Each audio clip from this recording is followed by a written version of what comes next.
War Pugs, you ever want to be that guy? That guy that just shows up and makes 1,500 people just piss themselves knowing they got to go up against that guy. Well, the Grim Kleaper is going to let us know what it's like to be that guy. This is bringing one man in times in Total Warhammer 3.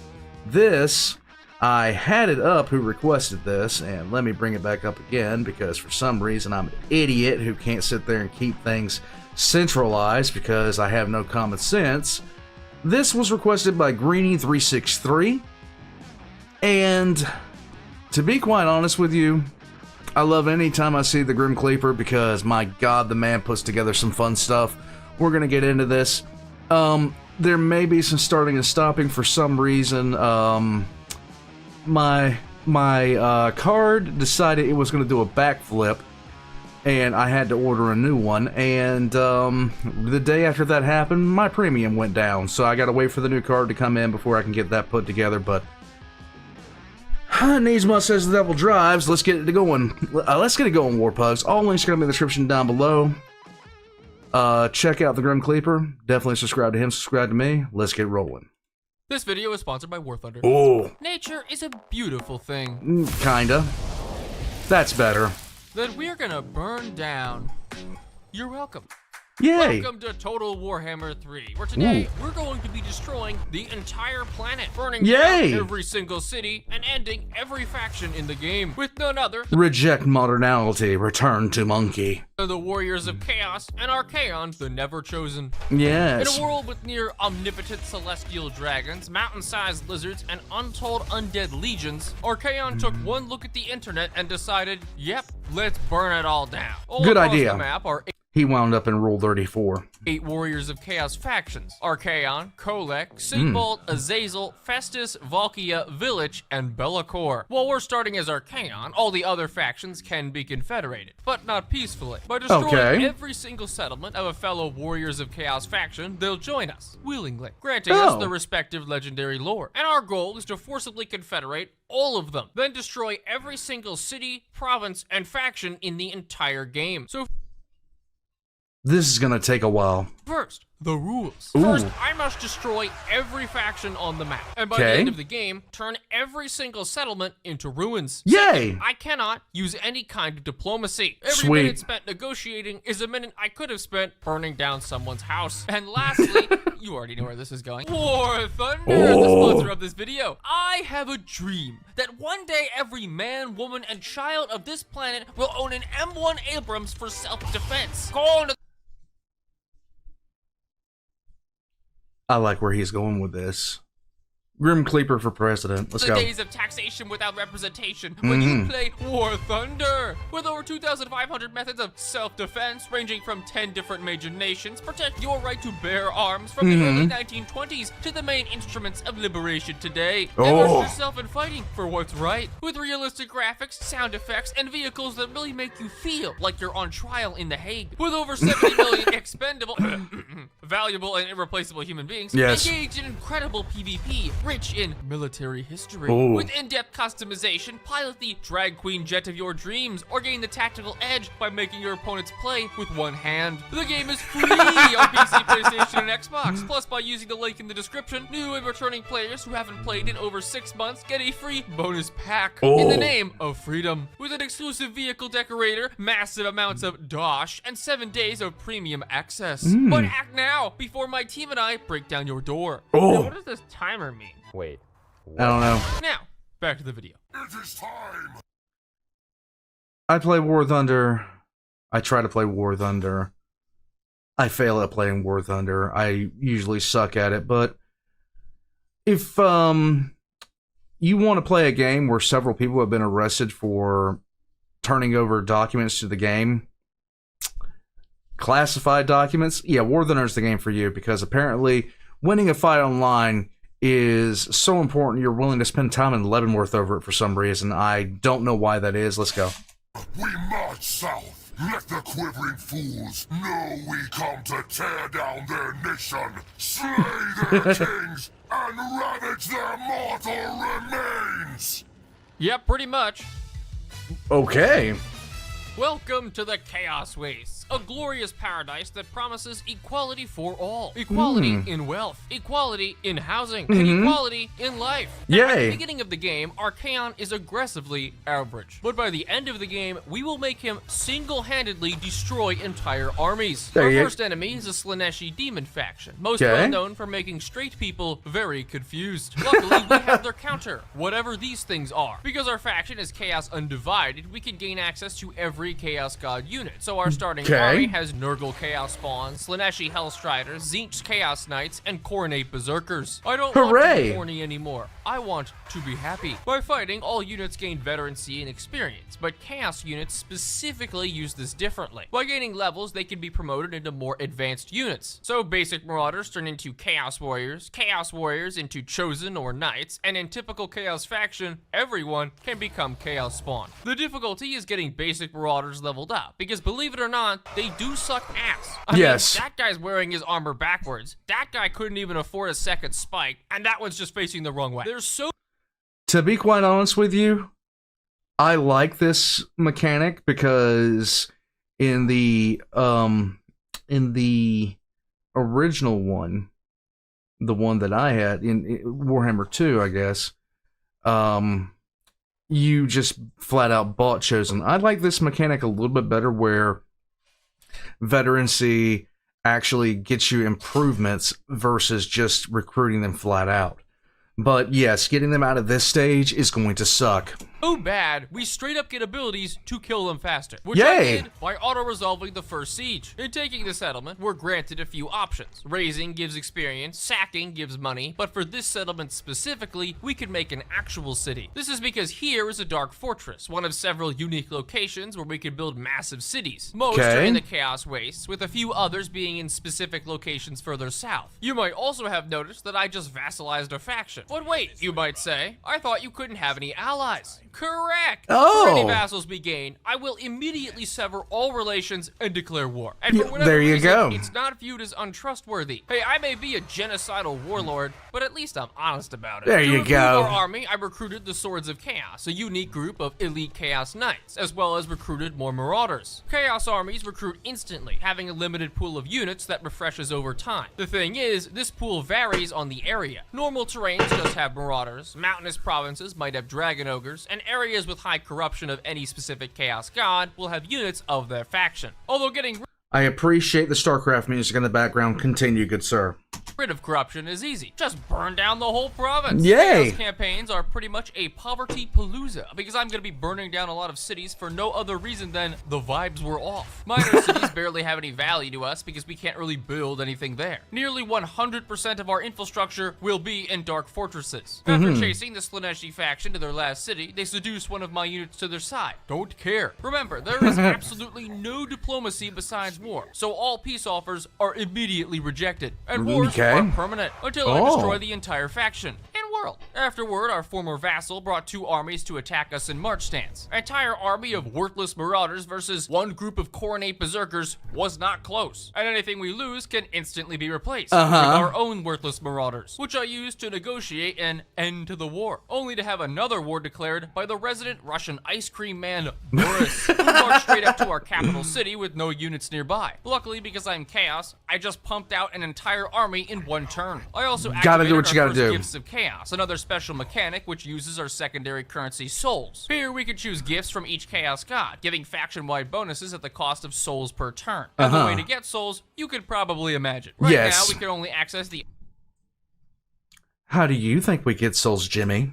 undivided gifts, but later we'll get gifts from each Chaos God. So I just took the melee attack increase for Marauders and a Shatterstone ability to break walls during sieges. Although in the case of Boris's siege, use it to throw a rock at some homeless. For as strong as Polar Bear riding Boris is, my Chaos Lord spirit leeching him 15 times was a little stronger. Resulting from his strategic genius of banging his head against a wall, I named our Chaos Lord Abaddon. Tactical genius. Then Abaddon went to remove the remaining Kislevite army. Apparently I lose this battle.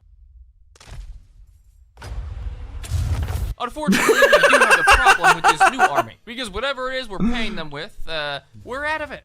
Running out of money to pay your army, even though you're a Chaos Lord, can be a bad thing. For all of the things, use bastard card. Let's go. The Ever-Chosen may have a lot of things, but a good credit score is not one of them. No. To get out of this, we'd have to use our wits, resources, and financial literacy. Filing for Chapter 7 bankruptcy. Having credit card debt isn't a problem if you stop paying it. Bankruptcy causes attrition for all units, including garrisons. But for Chaos, a negative income isn't really that bad, because we supplement it with everyone else's money. Plowing There you through Boris's go. land gave us another dark fortress, and an involuntary vassal in Siegwolf, who, had no settlements, because I refused to give him any. Then he squared up against Boris's last settlement, and against all odds, beat the garrison, only to sack the settlement and die of attrition. Congratulations! With Siegwolf and Boris both Well, good game. gone, we could now return to our current goal, confederating all 7 other Chaos Lords. The plan was to grab Kolek and Village first, by moving down the right side of the map. We need to completely decimate both of their factions entirely, and since I need to walk all the ways there, I figured it was a good time to do our Chaon's first quest battle. No, I mean the second one is easier anyways. I'd like to apologize. Maybe the better target is this Nurgle faction between us and Kolek. By the Okay. time we'd wiped out the Nurgle faction, some of my Marauders could be promoted into Warriors, and Warriors into Chosen. While there are a Nice. few infantry in the game as good as Chosen, there is technically one Chaos infantry unit that scales so unbelievably hard it breaks the entire campaign. They're useless right now, but with the research tree, they become ridiculously busted. Chaos's technology mostly revolves around unlocking boons for each Chaos god, with a path for Khorne, Nurgle, Tzeentch, and Slaanesh. Completing the entirety of these trees gives space for adding more boons of chaos. The Yay! main way we use souls. The more boons we have, the faster another mechanic triggers, the Eye of the Gods. Each time it fills up, we get to select a powerful buff from 4 random options. Sometimes they're mediocre, and sometimes they're a little game-breaking. But right now, our main concern was Kolek, because we'd finally bordered his land. Declaring war on his vassals would pull him in, and only a few turns later, Archaon was fighting both factions' armies. The vassal army was nothing special. Given my army was rapidly becoming Chosen and Chaos Knights, everything just kind of dies. But Kolek That tends to happen. If you send enough Berserkers of Khorne at a problem, and eventually it goes away. was another matter. 1,000 That's a big weapon boy. strength and the mass of a mountain of lard. He beat Yeah. the absolute booty off Archaon while chasing that ass. My only course of action was something tame, to hotbox him in every large unit on the map. And because that was Kolek's only army, we just marched up to his capital, giving us a special Warriors of Chaos option, Enforced Confederation. This forcibly recruits any legendary lord of the Chaos faction into our army, with this Okay. case being Kolek. Now if we go check our lords, we could use him to lead an army, which means 1 Chaos Lord down, 6 more to go. Okay, 5 more to go. Village died. Enforced Confederation also gives you that faction's vassals, and as much as I care about their $37 tribute, I could just end vassalage that turn for no penalty. And Yeah. only a few turns later, we were finally making money. A feeling that won't last. Still, for the time being, it meant we could regroup without needing to constantly sack cities, and while Archaon began his journey back to the north, Abaddon had been busy. Our territory stretched southeast, like a misshapen dildo, meaning Abaddon had been defending the north from a random orc tribe that spawned in the Chaos Wastes. They said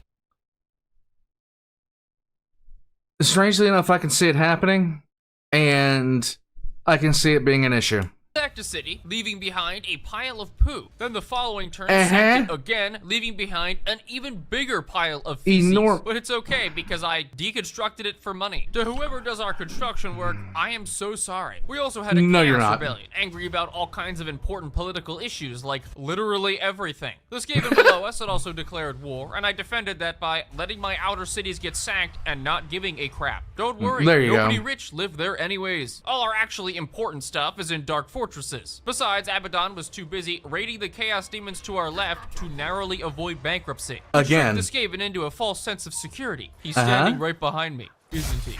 Alright, these cities did just belong to me, didn't they? Unfortunately, separating us and the Skaven capital was another faction, the Chaos Dwarves. Maybe they won't notice me trespassing. Yeah. With the Skaven eradicated, we could return our attention to the far north and the Chaos Lords on the left side of the map. Go Both for it. Valkia and Sigvald start in the northwest, so paving through the Chaos Prince faction would get us access. The others would be south of us, Be'lakor, Azazel, and Festus, so we could federate them last. We'd also unlocked our first god-specific gift of Chaos, being an additional Okay. Tzeentch gift. This works exactly like the undivided gifts of Chaos, with different gifts to choose from. I picked one to improve our spell casting at the cost of mid-cast chance, but as it turns out, Tzeentch is kind of a dick. Mid-cast Kind of? Kind of a dick. I'm sorry? casting has a chance to damage the spellcaster when casting, but somehow this mid-cast applies to literally every ability on every unit. Trying to block with your shield? No, I think you mean blow yourself up. What about just moving a little faster? Blow yourself up. Okay, but I just drank a healing potion. Blow yourself up. There you go. I probably should have changed this, but I didn't because I forgot. Considering that Okay. Archaon had just narrowly escaped an erotic episode with Kolek and casting spells would literally blow up in his face, it was clear he wasn't yet the world beater I was hoping for. We needed to level him up and quickly. We needed his unique quest items. We needed to fight their 4 battles. And we needed training. Yes. Oh, is this an 80s montage time? We're in for 80s montage time. Yeah!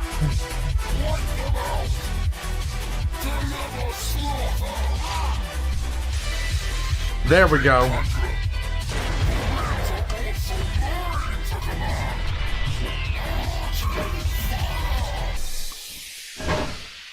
And then somebody gives a thumbs So up. at the end of the 4 quest battles, we collected all Lorcan's unique items, and where he'd started at just rank 23, in one turn he had leveled up 13 times. By the 3rd quest battle, he just ran straight into an army, killed their leader in 5 swings, and won. Plus, in the 4th battle for the Crown of Domination, this is him versus a Lord of Change.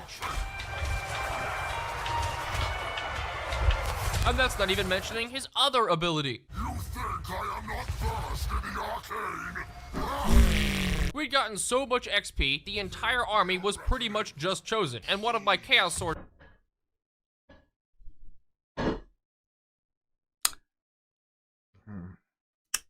That's a spicy meatball there. had leveled up to a new milestone, Ooh. unlocking his Mark of Chaos. With this, we can dedicate any of our Chaos Undivided heroes to specific Chaos gods. 'Kay. So, by gaining a Mark of Tzeentch, he became a Tzeentch spellcaster with a new talent tree and skills. This can be done for most heroes and non-legendary lords, who gain a special version to ascend to demonhood at higher levels. For our legendary lords, while they can't devote to a god directly, I can specialize their armies in other ways, like recruiting Kolek just so we can make him a proud dragon ogre daddy. He even starts at 800 weapon strength What the before fuck? I've even done anything. What? His army was positioned conveniently on the border to the Chaos Demons. Wow, they're so tolerant. I know. Sacking small settlements for $5,000 is a decent step up from That is. looting desolate chaos wastes, but the real prize is that most of the remaining dark fortresses are located to the left, meaning we could actually boost our economy. Of course, economy is a strong word, considering we make money by planting heads on the ground and talking to the sky. 90% I'm not sure that's much different from how we do things now. of all Chaos Worshippers stop right before they hit it big. Or in our case, recruit the insane hero, or heroes, meet Charix and Zira. What? These creatures have dedicated their life to none other than reading, while simultaneously being illiterate. Their skill tree includes every single spell from every lore of magic, except Okay. for each lore you gain, they get minus 4% spell costs. In total, this means a 60% discount on all spells. Seems pretty strong, right? Yes. Well, in true Tzeentch fashion, they're also batshit crazy, because every time they 'Kay. do cast, they re-randomize all their spells with every spell in the game, which means we can start off with an icy hailstorm, followed by Egyptian death magic, summoning a ghost pirate ship, then a volcano, Okay, that's pretty metal. I want these in my group.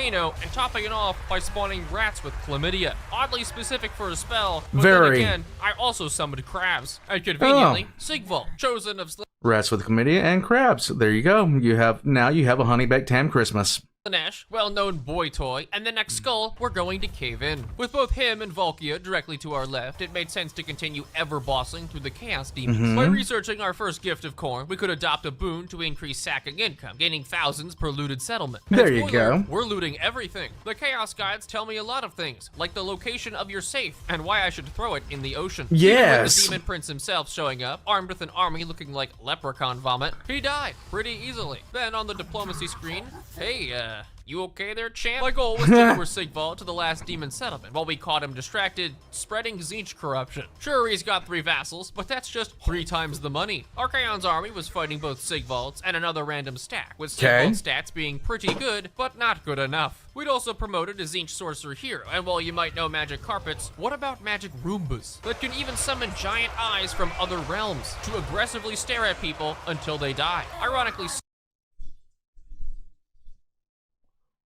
Wow, this is getting kind of, I did not know that we were going for the less safer version of the Eye of Sauron, but here we go. Sigvald wasn't really a problem, but his legendary hero Harold Hammerstorm was, who sat fighting a blob of maxed out Chosen until Archaon arrived. This is what it's like to chew 5 gum. Killing Sigvald is fantastic, not because I care about Confederation, he's a loser, but rather for his defeat trait, 10% damage reduction. A trait so good, I exploited it into extinction. As soon as he respawned, I continuously hunted him down to farm the trait, over and over and over. Endangered species? No, I think you mean dead. Sigvald's other weapon was the fact that he had a crapload of heroes. Some from him, some from his vassals. And I only had 1 on the campaign map, our boy Prince Ograx. Now apparently he's famous or something, but what I care about is that nearly every turn for the last 50 turns, this man has walked up to dozens of heroes, coughed in their general direction, and with a lowly success rate of 100%, erased them from existence. In one turn, we'd blitzed his armies in a few cities, plus encountered both Azazel and Volkia, 2 more of the 7 lords to confederate. We also made contact with Karl Franz, who I think invaded Poland. But most importantly, we researched our first gift of Nurgle, along with the most busted ability ever, replenishment of all armies in foreign territory. As if my units weren't expendable enough, now they replace losses no matter where they are. Which is exactly why I recruited a 4th army, dedicated to Slaanesh. The Warriors of Chaos also have no supply line, so no matter how many armies we recruit, our upkeep doesn't exponentially increase. This is helpful for committing various acts of inhumanity across the northern wastes. You gotta do, look, you gotta do what you gotta do. To be helping us, but I don't need help. I need more naked men with whips. With our first Slaaneshi gift of Chaos, I took an increased movement range boon at the cost of more upkeep. Joke's on them, it's not even my money. Sacking pretty much every settlement possible, all of our money went into upgrading the Dark Fortresses to try and maintain a positive income. Yes. Green number go up, very good. For all the great quest items Archaon has, he doesn't. The Crown of Domination, Pride Jewel of the Everchosen, ditched for a health potion. And later we'll be replacing the Slayer of Kings with the Sword of Cain, and turning the Never Chosen into the Everchosen. Besides, the major war we were fighting wasn't with swords or crowns, it was the decline button on peace offers. Look, Bill Cosby, I said no the other 10 times, 11 is not going to help. Especially not when Kolek is outside your home. Ending Sigvald once and for all, we convinced him to join us, adding him to our legendary Lord pool. It did leave a few homeless vassals strewn about, and you know how I feel about poor people. Yeah, you know, help them by helping them out of their situation. That was dark.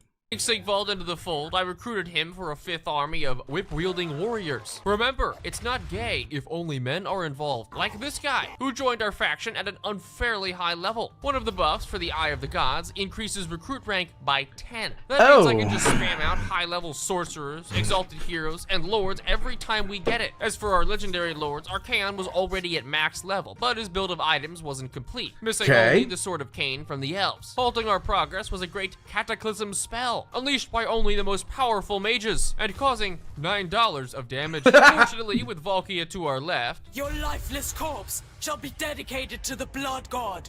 Tell me how you really feel. Okay. Apparently, as soon as Archaon walks into a province, it gets -17 public order. He's Yay! basically a modern-day Gandhi, but his version of achieving peace is by killing everyone, like Wulfric, our upstanding neighbor. So upstanding that he has an army of allies. Now, I'd like to declare war on him without his allies. So what I can do is go to a faction he's at war with, then through them join the war, essentially declaring war without pulling his allies in, and immediately allowing. Did Karl Franz just side with Chaos? Or allow Chaos to side with him?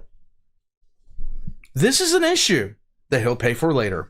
Us to take a new dark fortress, because by this point we were running out of new ones to conquer. Our capital was making $4,000 alone, because each fortress is incredibly valuable. But as we move further south, we'll be further and further from our fortresses, making recruiting and maintaining armies more difficult. Still, taking Wulfric's land was easy, and in watching us declare war on their closest ally, the Skaven immediately retaliated with a non-aggression pact. As we occupied more cities from Wulfric, we'd also made landfall in the main old world, where most of the goody two-shoes order factions are. So it's where most of our future wars are going to happen. Taking an overview, you can see that we own the whole north of the map, meaning that we're going to be fighting downward after we kill Valkia. The downside of this is that we're going to be at war with most of the world very quickly, with a huge surface area of land where enemies can invade. For right now though, Valkia had finally appeared, and right in front of Kolek, whose army I had massively upgraded. I find it ironic that the Queen of Khorne is fighting Khorne Berserkers backed up by more Khorne Berserkers, pitting the Gore Queen against the Star Crusher in a very fair fight,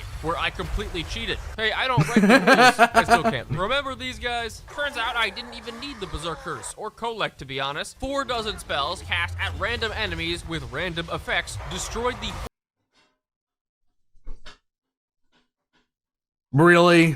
Of Kolek versus Valkia, Kolek has a clear edge in strength, with weapons to boost his weapon strength immensely. With Valkia gone, that left her capital wide open, but not just to us. The Dark Elves were also at war with her, and because she only had one city left, if they took it before me, I wouldn't be able to confederate. Well, Malekith, it was nice while it lasted. Malekith himself was the real threat, or at least until I actually fought him. Running Archaon single-handedly, Malekith decided to not fight him personally. So Archaon killed every single large unit and hero in the army while taking 0 damage. Because they could not break his barrier even once. Malekith instead decided to target our weaker lieutenant, Prince Ograx, and died anyway. But killing Malekith's army was just the beginning. Our Eye of the Gods had opened and given us a boon that replenishes all campaign movement points after every battle we win. So after the fight, Archaon pursued Okay, that's just nasty, alright? That is absolutely nasty.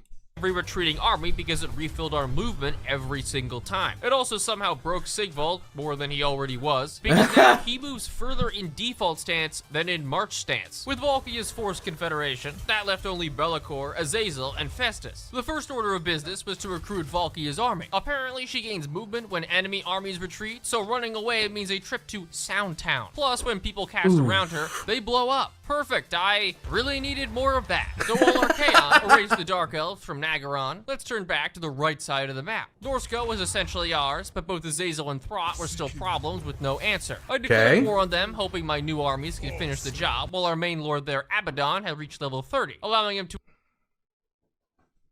Abaddon.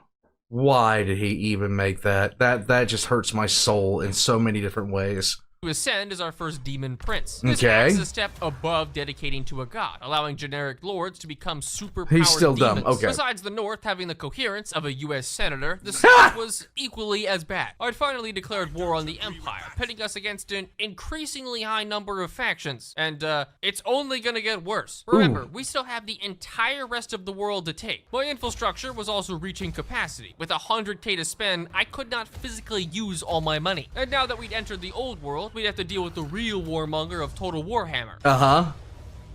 Karl Franz. Yes. Karl had somehow come face to face with the now demon prince Abaddon, and with him was 3 whole steam tanks. Maxed out armor, high health, and unbreakable morale, the steam tanks played a friendly game of skee-ball, where every hole was Abaddon's face. I did my best to dupe the shots, but as soon as Franz joined in, I knew this would end in one of 2 ways. Abaddon running away, or me uploading a steam tank gangbang to Brazzers. At least he could do 2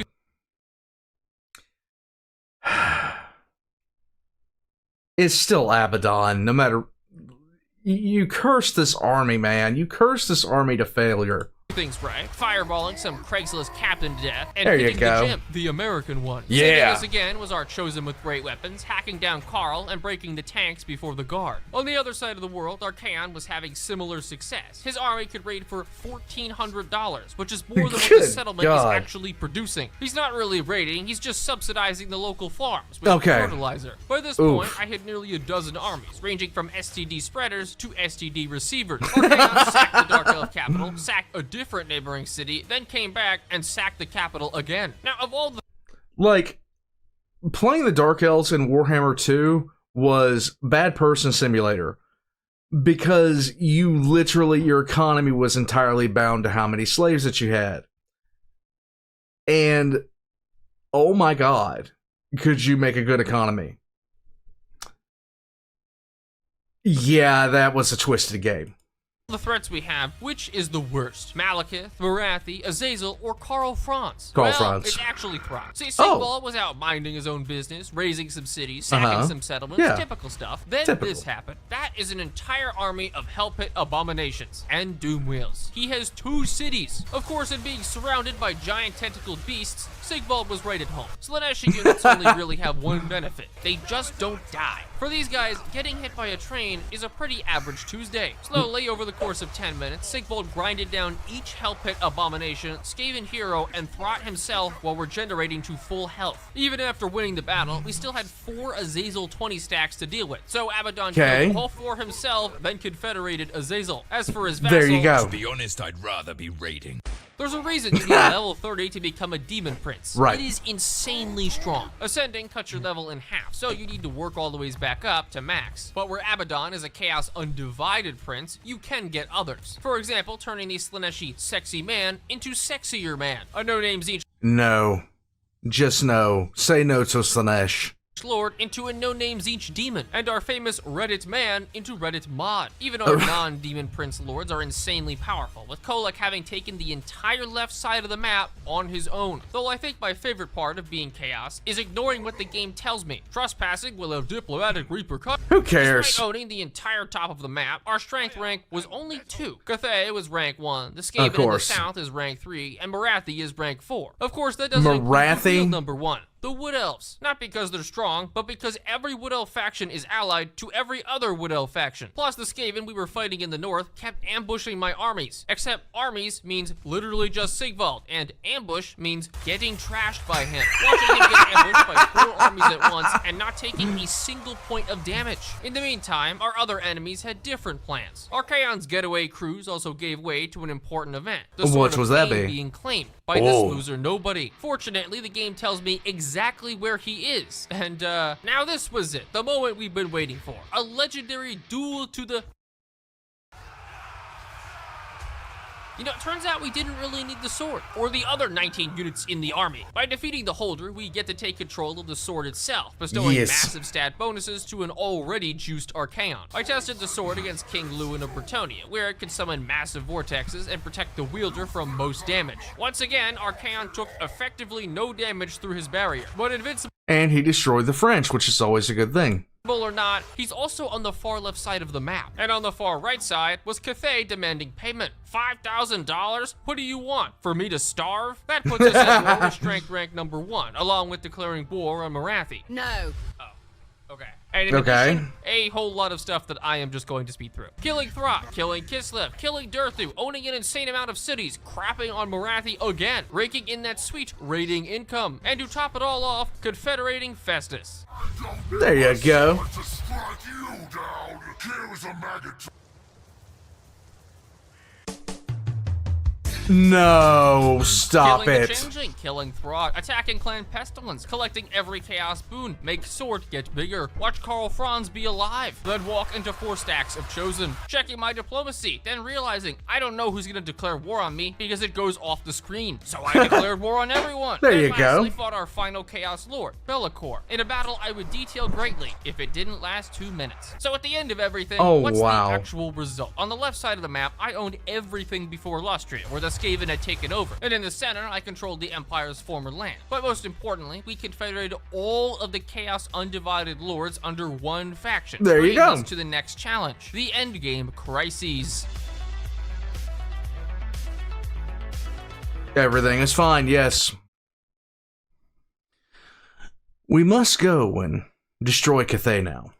Briefly at the start of the video, I've been playing this campaign with Ultimate Crisis mode on. This means that upon reaching a long campaign victory, we'll have 10 turns before every endgame crisis spawns at once, essentially stacking over 100 armies all over the map directly at war with me. And because my goal is to conquer every single province on the entire map, I have to fight every crisis to the death all at once. The only thing between me and the crisis starting is the Empire dying. Chaos Dwarves, Wood Elves, Greenskins, Skaven, Vampire Counts, Tomb Kings, and the Dwarves. In 10 turns, all 7 of these factions will spawn ludicrous amounts of armies in each of their homelands. So the Wood Elf armies spawn in Forest Glades, Dwarves spawn in Mountain Strongholds, so on and so forth. The Skaven They're coming out of the walls. crisis works a little differently, but we'll get to that later. It's also the reason I have saved $600,000. So Yes. I can recruit about a dozen more armies all across the map. Now, I could abandon every single non-Dark Fortress settlement and pull back, but there's a reason I'm not. Something I've been avoiding talking about this entire game is resources. Okay. Gems, dyes, wine, lumber, iron, all the tradable goods in the game. Now, because we're at war with everyone and have no treaties, trade is worthless. But what does matter are the unique chaos buildings for each resource. There Every you building go. is a unique faction-wide bonus that does stack. And because I control a solid third of the whole map,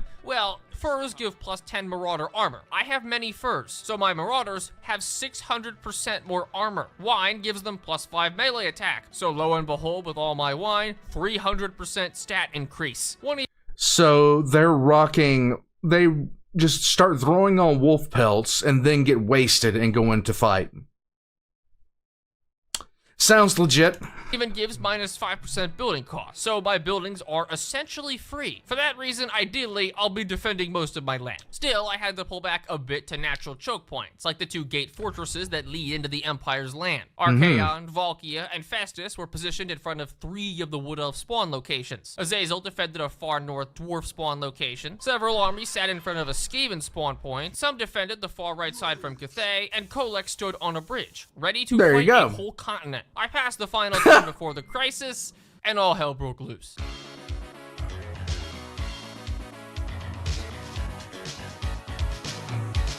Grombrindle, Umgrim, Throt, Manfred, Cetra, Vlad, Kemmler, Grimgor, and 4 sets of elves, just to name a few. My first move was instantly blitzing 3 Wood Elf factions into extinction, using Festus to kill Umgrim, and throwing a army of Marauders at a dwarf artillery line in a choke point, and somehow winning. But not everything was according to plan. Several of my armies had the crisis spawn and trap them completely. And I'd even completely forgotten about the far, far north dwarves, so I had to recruit a cheap 20 stack for a snap defense of the Dark Fortress. Outnumbered, outgunned, and fighting significantly better units, I was able to use a Shrine of Slanesh's AoE passive damage to slowly drain melee units, while microing the garrison's Chaos Knights to pick off the reinforcing ranged units. But the real hero was a single Chosen who stood on the wall, taking artillery and gunfire for the whole battle while ensuring the wall towers kept firing. He eventually died, but will forever be memorialized as Gary, the little Chosen that could. The North was safe, at least for now, allowing us to send Archaon through a Chaos Dwarf tunnel leading all the ways to their land. Their crisis spawns these tunnels all over the map, and any faction can use them, meaning wiping them out is a priority. I finally ended the first turn of the crisis, and you know what? I think we really accomplished a lot.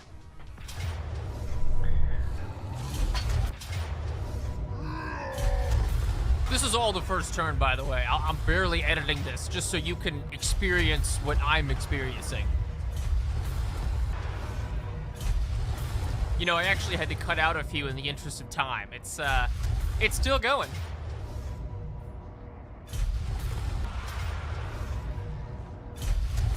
I hope you like siege battles, because we're gonna be fighting a lot of them, as a faction with almost no ranged units. Another 40 minutes of grinding this time, and we weaseled out another win, meaning I was just barely able to get sieged again the next turn in the same spot by a different faction. How is it possible that we keep holding, despite so many sieges and such incredibly unfavorable odds? Remember when I was explaining the Chaos Warband system, we recruit Marauders who turn into Warriors, and eventually Warriors turn into Chosen. But what I didn't mention is that Chosen can ascend too into aspiring champions. At the start of the game, these units suck. They're a direct downgrade from Chosen and are generally worse. So what Oh, the trees are gonna make these things beastly, aren't they? Changes. The research tree, which I have completed. At the start of the game, they are naked, but now they have perfect vigor, frenzy, fear, immunity to psychology, poison attacks, regenerating barriers, regenerating health, damage scaling, movement speed, more armor, ward save, magic resist, and range resist. Oh yeah, they can also summon demons. They have more health than most heroes, are specifically buffed by Archaon, and have a stat line that rivals even the fiercest crack hobo. So in being sieged by 4 What the hell is even that? stacks of undead, they killed the legendary hero Krell, held against literally 10,000 enemies, and took essentially no damage at all. Go gadget, napalm strike. Those barriers regenerate infinitely. I just kept pulling out the units with no barriers left, letting them replenish, then throwing them back in. And There to be you go. fair, this level of cheese is completely necessary. Even after this battle, there are still 8 armies. At this point, most of my best armies have to be cheesy. For example, I have a Tzeentch army. Right. God who's all about magic, trickery, deception, and outthinking your opponent. Yeah, I made a Roomba death stack. Every flying enemy is instantly goomed to death. Then I sit on my 6 chosen with halberds and everything dies. My Nurgle army with Festus, he is an AoE passive heal. I sit in a blob and he cannot take damage. And don't even get me started on the Skaven incident, where I kited 4 stacks of Skaven artillery with 1 flying unit until they all killed each other with friendly fire. And Valkyria's army is very simple, where she eliminated the Northern Dwarves pretty easily. Even when she got ambushed, it didn't really matter. Ambushing Valkyria is about as effective as attacking a grown woman with a pool noodle. She will reach into her purse, call forth the power of the Chaos Gods, and smite you. As for Be'lakor, I would not want to do that. I would never, in a million years, want to piss off someone who led an army of corn when I was not completely and totally ready to fight them.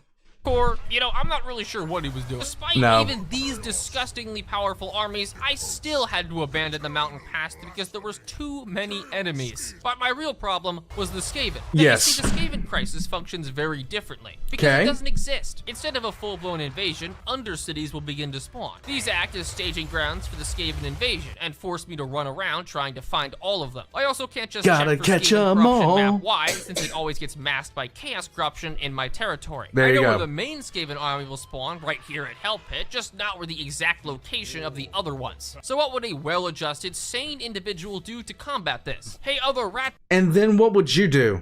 people, let's dig under this city. Oh my god, you burned them all down. Because I know they spawn somewhat close to Hell Pit, I just burned everything remotely near it down. You can't have an undercity without a city. So when the full Vermintide triggered a few turns later, they were met with a barren wasteland and one city to siege. I didn't think it was possible to win this fight until I realized something. If you put units on top of the walls towards the inside, ranged units still want to shoot them, but they can't hit them. Mostly. So the fight was 20 minutes of this. The end result is not only them wasting all their ammo, but any Skaven infantry that tried to climb the walls were immediately shot to pieces. On the far right side of the map, we defended against Cathay with the great Glugmir. Now I know this is a defensive siege, but what? You expected me to not run outside the city with all my units and camp 4 armies worth of reinforcements on their spawn point? Rookie move, Cathay. Yeah. Then Glugmir left the settlement to hunt down every retreating lord and army. Before long, we were able to reverse the endgame tide, moving from defending our cities to sieging down the Chaos Dwarf capital, burning down the Oak of Ages, and having Archaon solo the entire Greenskin crisis. Oh my god, it's something else. Being in between a rogue idol and a Ragnarok spider, Archaon is, you guessed it, regenerating health. In the span... Dude, that's ridiculous. I've seen a couple of different things about, you know, things that you can pull off with different Chaos Lords, but this is insane. Archaon is completely busted. He is absolutely busted. Of me losing track of time, because dear god, I'm losing my mind. We'd gone up to 468 settlements, and the number of people we were at war with had rapidly declined. Don't be fooled by my negative $100,000 income. I am embezzling all of it. Kolek destroyed the entirety of Lostria, Festus ended the Tomb Kings, Tretch died to Valkyria, Be'lakor, I still don't know what he's doing, and Archaon reduced the Great Wall of Cathay to the Great Speed Bump of Cathay. There you There go. are only 3 factions left on the map, Helman Gorst, Cathay, and Count Noctilus. So what better way for Archaon to defeat the final survivors of the world than by doing it himself? There you go.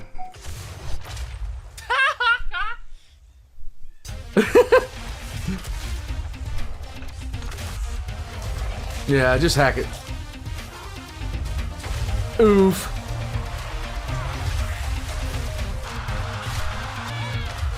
I don't think it's working. Hellman, Gorst, Count Noctilus, and all of Cathay completely eliminated, meaning there were finally no more factions, except for a single Beastman tribe. I couldn't actually find their armies because Beastmen hide by default, so Right. you know what? You win. Here's a military alliance. Oh. Wink, wink. What's up? There are no factions in the world. The diplomacy tab literally can't even be accessed. But Nice. did I promise that the entire world would be ruins? Why, yes, I did.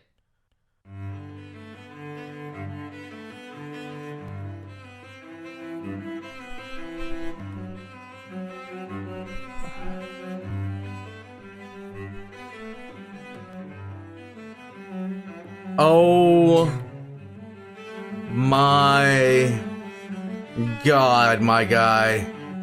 I have nothing. The amount of time and pointing and clicking, this would make my hand just flare up and I'd be And with screaming. that, there is nothing. 40 friendly armies, 300 hostile factions, and over 500 cities all gone. The only thing left in the entire world is just Archaon. I look around at this planet and I have to say, it's quite the improvement. No French people, no pointy ears, and now Archaon has all the time in the world to sit in his gamer chair, boot up the World Wide Web, and play War Thunder. There you go. Yeah, get your bonus pack right now, Oh. absolutely right now.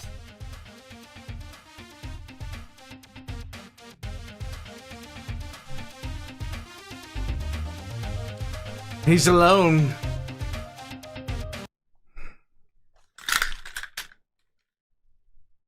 You didn't see that. Warpug's Archaon is alone. He is alone in the fields. With the little birds and the finches and the little streams and willows and grass and... What is this in my eye line? I don't know. Warpugs, if you're gonna do it, just do it. Like, this kind of reminds me in Bannerlord of how I would just make my hero character absolutely absurd, and I would just wield the two-handed axe and just go ham. Yeah, over 250 athletics, wearing the heaviest armor in the game, running faster than Usain Bolt, and chopping through 8 people at a time. Yeah. Warpugs, that was the life, and you just hope they didn't have a ton of crossbowmen. This, on the other hand, this is how you get stuff done, because there's nothing left. It is all, we have returned to Monkey solidly. There is no coming back for us, because we are now the chimpanzee. Warpugs, this is how it feels to chew 5 gum. Guys, Grim Kleaper, what else can you say? This was actually an impressive run. I wish my computer could handle, like, Warhammer 3. I'd love to play it. I'd love to have the time to play it, but that's neither here nor there. If you enjoyed this, please give it a like, hit the subscribe button, check out the Grim Kleaper. All of his links are in the description down below, right next to my own. Because he does a lot of stuff like this. It is all entertaining. It is all great stuff. But check out my links in the description down below as well. Check out the lore channel. I just posted a new video there for the Officio Assassinorum, and I'm going to be putting together the Vindicare, Vindicare, however you say it, the snipers of the Assassinorum. I'm going to be putting together that video pretty soon. Until then, Warpugs, I'll catch you guys next time. Check the Patreon and the memberships below, and I hope you have a nice night. I do not want to wind up in the Slaneshi portion of Archaon's new paradise. Let's just put it like that.